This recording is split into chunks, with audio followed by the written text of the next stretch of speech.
Yeah, look, in the U.S., we used to have this thing. Whenever there was a missing child, you would put the picture on a milk carton so that everybody would see this little girl or this boy or somebody was missing, so that people could be on the lookout. I would use the same thing for Russian officers in the chain of command that are anywhere from the top down to the level of launching missile strikes that kill innocent Ukrainians. I would have their picture published so that everybody knows, so that that officer knows, that his family knows, and his friends know that Ukrainians know who they are. Otherwise, these people, they don't feel any sense of accountability for what they're doing, committing war crimes. I'm not talking about officers who were involved in combat against Ukrainian forces. This is war, but the murder of innocent people. There's got to be a way to put pressure on Russia to hold them accountable, and to for these officers to know that their name is on a list, and that when this is all over, eventually they will be held accountable, just as Nazi war criminals were held accountable after the Second World War. Also, Russian dictator Vladimir Putin has declared so-called three-day ceasefire from May 8 to May 11. This decision was based on humanitarian consideration, according to Kremlin. How do you see the main reasons behind this Putin's so-called three-day ceasefire after previous 30 hours ceasefire?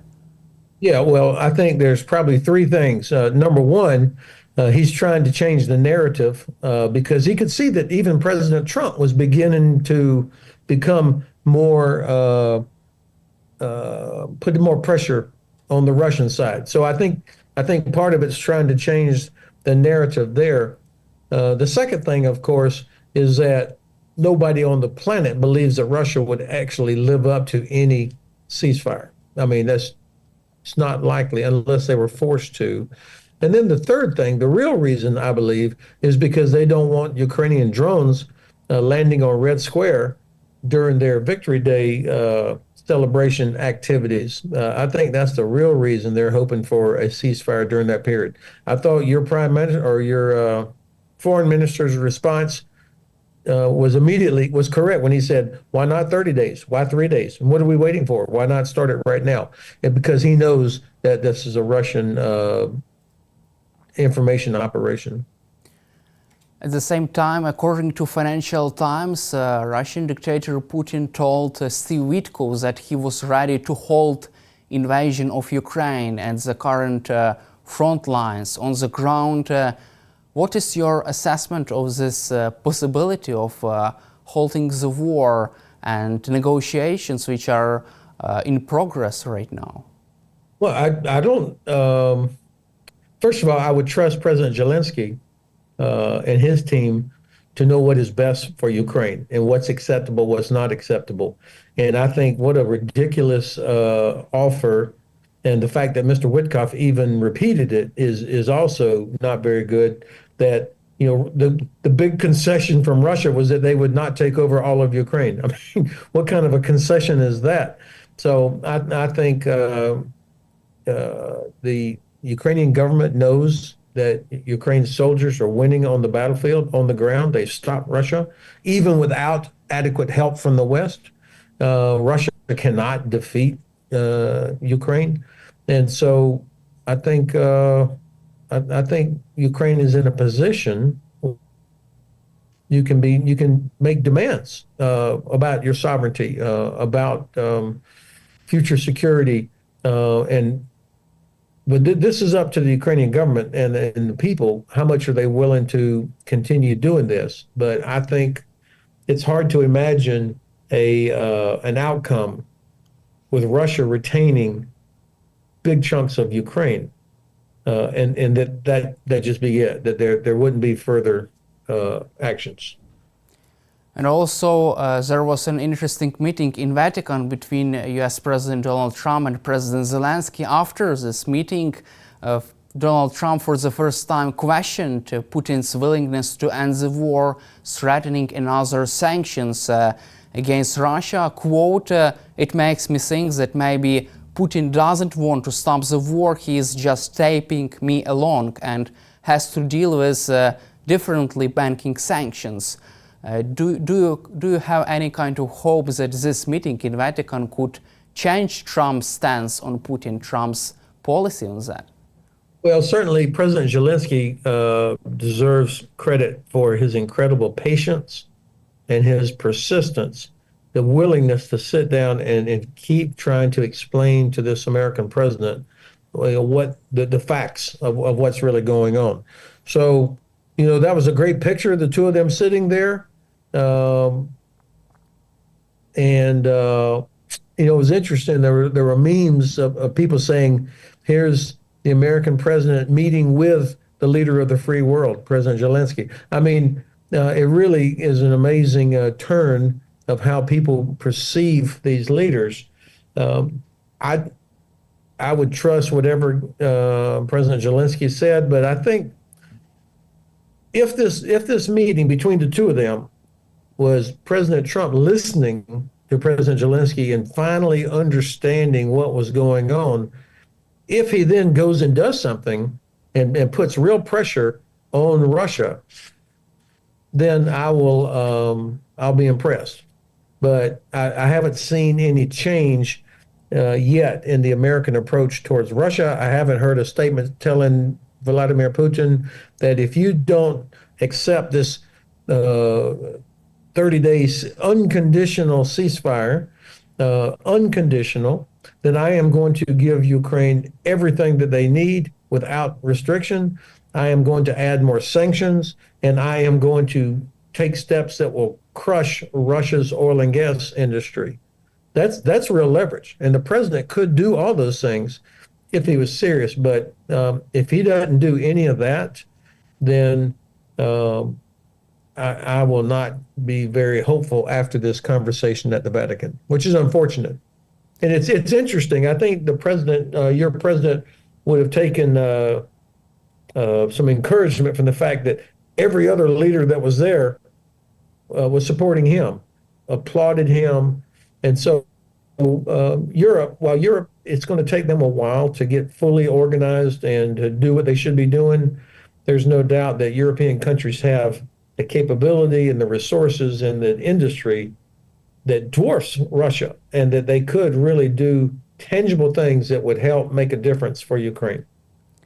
Let's cover also this offer from the U.S. administration from Steve Witkoff. Trump's administration proposed to recognize Crimea as a Russian territory de jure and de facto recognize Russian control over occupied territories of Ukraine. If the United States government recognizes Crimea as a Russian territory, what would this mean from a political and military point of view? What kind of strategic leverage Russia would have in case of such recognition? Well, number one, it would be a catastrophe for American credibility. I mean, because nobody else is going to recognize that. I mean, the EU, European countries have already said, no way, we would not recognize that. So American credibility would be in the trash after something like that. Number two, the Chinese will take note. The Chinese will see that, okay, so the U.S. is flexible on territory as they continue to take parts of the Philippines or Taiwan or other of these disputed islands and coral reefs out in the South China Sea, for example. So this would not be useful in our deterrence efforts against China. And then finally, it would be wrong. I mean, why in the world would the United States go along and say, well, come on, Russia already occupies it and they speak Russian there, and these ridiculous reasons for doing this, which reveals that this administration completely fails to understand what this war is about, the history, the geography, why Ukraine is fighting. So I hope Ukraine does not accept accept that. Ukraine is not obligated to accept anything that the Russians and the Americans might work out, nor are other European countries. I think for sure Turkey is not going to accept this, and that's important as well. So I hope that Ukraine makes it very clear that you do not recognize this. And then finally, this will have a negative impact on reconstruction because the big investment companies that would bring enormous amounts of money to help rebuild Ukraine, if they see that Russia occupies Crimea with a so-called American recognition of it, then I think they will be reluctant to invest in reconstruction because they will see that these are the conditions for Russia resuming the conflict after whatever sort of resolution there is. So I don't see anything good in it. Also, U.S. Vice President J.D. Vance threatens to abandon Ukraine ceasefire talks if there would be no any kind of progress. If the U.S. abandoning ceasefire talks, would this be worst case or the best case scenario for Ukraine? Well, first of all, part of the problem on the U.S. side is that you've got 5 different people talking about what the plan is. Secretary Rubio, Mr. Witkoff, General Kellogg, Vice President Vance, the president himself, and none of them seem to be in harmony or synchronized in what they're doing. So, whatever the vice president says, it reflects what a part of the administration believes or wants. But I don't know. I'm not confident that he speaks with any authority for the president or the rest of them. It's just it reflects the disorganization and I think the incompetence of their approach. To be honest, unless it looks like the U.S. was getting ready to really provide real support to Ukraine and put real pressure on Russia, then the U.S. walking away from this is not necessarily the worst case, except for us. It would be worst case for us, and it would be really damage any credibility the administration has by doing that. But from Ukraine, the perspective of Ukraine or Europe, I don't know that that's the worst case based on what the administration is doing so far. For the Russians, it would not be good because without the U.S. there, the Europeans are not confused about who the bad guy is. So that's kind of how I assess it right now. And do you feel that Europe now is ready to take a lead in this process of supporting Ukraine if U.S. abandons negotiations, if the United States abandons support for Ukraine? Well, this is where we're going to find out. Can Europe meet the moment? I hear a lot of positive language that comes out of UK and France and Brussels. We will finally have a German government here, I think, in about 2 weeks. And if Mr. Merz is the Bundeskanzler, as we all expect, he's demonstrated clearly that he is on the side of Ukraine. And so that could be a positive change to help get things going.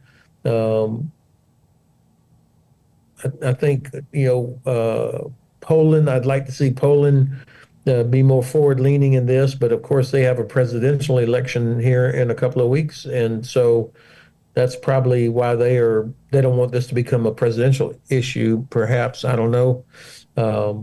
But, Europe has the capability. The only thing that Europe lacks is self-confidence. Let's cover also the coalition of the willing. The Telegraph reported that the U.S. has privately offered to provide logistical support for this mission and also intelligence to help European troops during their mission in case of a ceasefire deal. Would this be enough for European troops to fully reach to fully conduct this mission in Ukraine in case of logistical and intelligence support from the United States? Well, first of all, if this is accurate, why is it a secret? I mean, why would we not say, hell yes, we're going to help? Because this is so important. Yes, we're going to be a part of it. So I don't know how. I'm not confident in that report. I hope it's true, but if it is true, why is it a secret? As to whether it's enough, we need to see what the mission is. We need to hear whoever's going to be in charge of this. What's the chain of command? What is the mission? What are the rules of engagement? The purpose of this would be a force that could deter Russia from violating the ceasefire. I mean, that's what it's about. And so I couldn't say whatever the U.S. is providing, if that's enough, because we don't know the bigger picture. Certainly, obviously, it would help logistics and intelligence. But I think, if that's what it takes for Europe to regain the self-confidence it needs, then obviously I'm all for it. Let's cover our final topic, another leak from the Signal group chat regarding Pete Hegseth. U.S. Defense Secretary Pete Hegseth sent sensitive information about strikes in Yemen to another Signal group chat that included his wife and brother and personal attorney. What is your reaction to this? And also we have heard another report that Hegseth used for this chat group a public internet connection violating Pentagon security protocols. Yeah, well, this obviously reveals the lack of competence and professionalism there at the top of the Pentagon. This is embarrassing, and it's going to cause some of our allies to be very reluctant to share intelligence if they know that it could be, in a Signal chat group. And the arrogance of the Secretary of Defense is also very disturbing. And you can be sure that amongst the professionals, the military, as well as the professional civilians who work inside the Department of Defense, it's embarrassing, it's frustrating, it's worrying, and this kind of erodes trust. And, trust is such an important component of any military. And this does nothing to make people confident in their leadership. And, for me, one of the most important traits of a good leader was a willingness to accept responsibility, to own it. If there's a problem, say, I screwed up or my team screwed up, we're going to fix it. Instead, all he does is attack the media and deny it when the whole world knows it's true. And that doesn't give me hope that they're going to learn from this. And don't you think that even many more Pentagon officials are becoming frustrated and don't support Pete Hegseth in this office, because it seems like people from the Pentagon, they are leaking this information to media about these Signal chat groups? Yeah, well, of course, these are his own guys, the ones he brought in. That's the problem. When you talk about wanting to be disruptive and get rid of all the old stuff, that means you get rid of all the old professionals that have been there for a long time and know how to do these things. And so I think, again, he's not the right person for the job. And all the Republican senators who voted to confirm him, knowing that he was not qualified, they deserve the scorn, and they own responsibility for this as well. Thank you, General Hodges, for your time and for your support for Ukraine, and glory to Ukraine. Heroam Slava. Thank you, Daniel.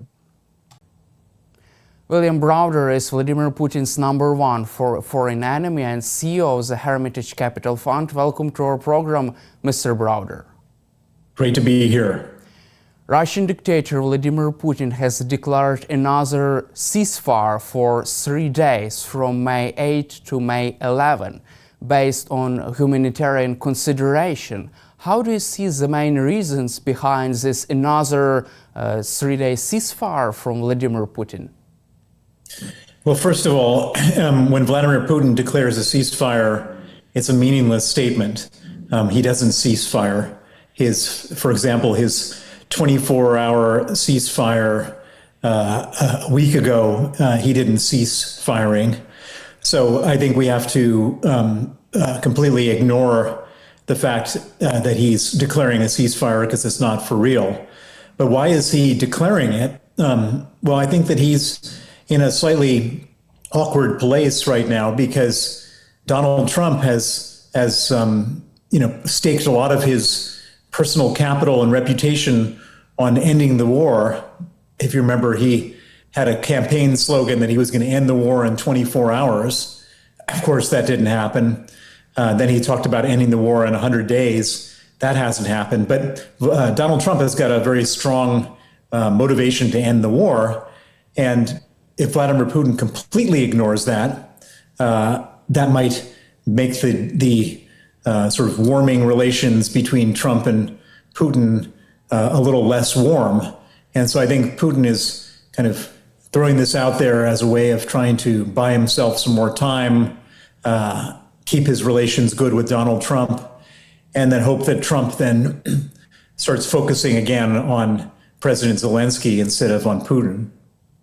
But do you believe that Putin would be able to do so for a while by only declaring ceasefires for 1 or 2 days? Do you feel that Trump will buy this in long-term perspective? Well, part of the problem is that Trump seems to have an affinity for Vladimir Putin. He wants to be friends with Vladimir Putin. He wants to give Vladimir Putin the benefit of the doubt. And he wants to do business with Vladimir Putin.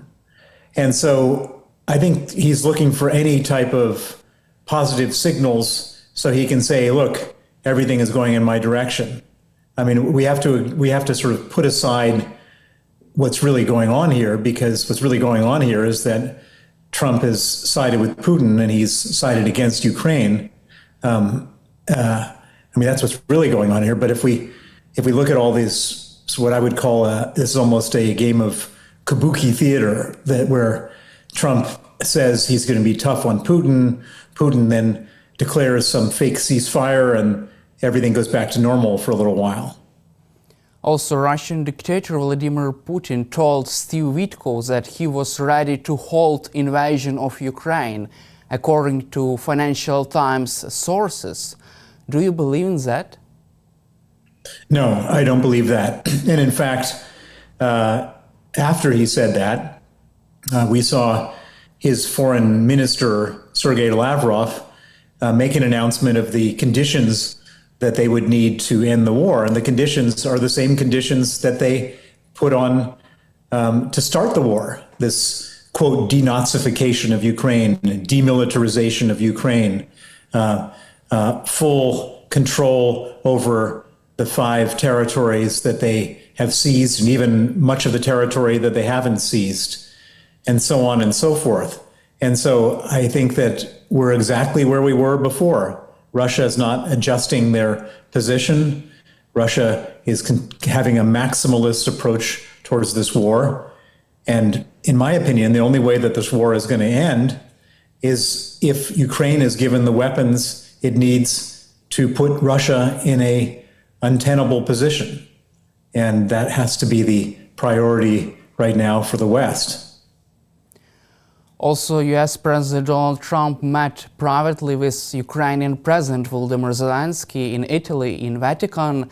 After this meeting between Trump and Zelenskyy, Trump for the first time questioned whether Putin really wants a peace deal, a ceasefire. Quote, "It makes me think that maybe Putin doesn't want to stop the war, he is just taking me along."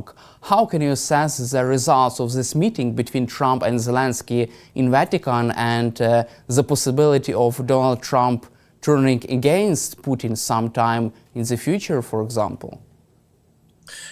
Well, considering where we were before that meeting in the Vatican, I think it's definitely an improvement. Of course, we were on a very fast deterioration situation where a week before, Marco Rubio, the Secretary of State, basically announced that he was going to wash his hands of Ukraine and wash his hands of the whole issue. And so the fact that President Zelenskyy had an opportunity to meet with President Trump, and they had that what looked like a very symbolic meeting, and the result of that was some words of criticism from Trump against Putin, is a much better place than we were a week before.